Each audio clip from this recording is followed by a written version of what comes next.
I have almost exclusively flown Southwest for the past probably 10 years. I had a boyfriend back in the day, later fiance, who worked for Southwest, and that's whenever I first started using them, and I just fell in love.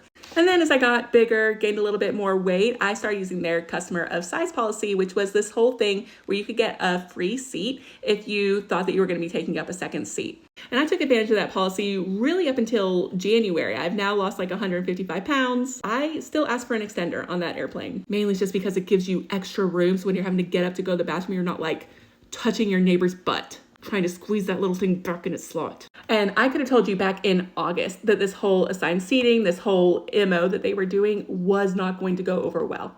And the reason for that is because I was purchasing my second seat even back in August. And so I would purchase the second seat to make sure that I had enough room and that no one was going to be hating on me, although they did still hate on me because they would still be like, well, where am I going to sit? I want to sit next to so-and-so. And I'm like, look, I had to buy this seat, so you can sit wherever else you want to sit, but I had to pay my money for this seat. The very first time when they announced that they were going to be having assigned seats, that people were going to have to start paying for that second seat, is the very first time I ever had an issue using it. I had purchased the seat, I went to the front, I tried to check in, and I noticed that it spit out 2 boarding numbers. And because I've done this so many times, I knew it wasn't supposed to be 2 boarding numbers. I put the right thing on the ticket whenever I booked it. It's supposed to be 1 boarding number and then an extra seat.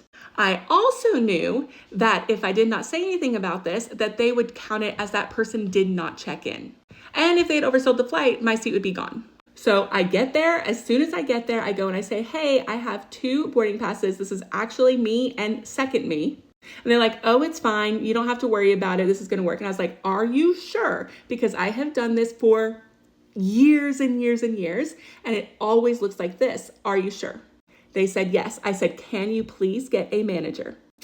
Obviously, they got the manager, not super happy. He was like, yes, it's fine. We have it marked. Spoiler alert, obviously it wasn't fine or I wouldn't be having a story right now.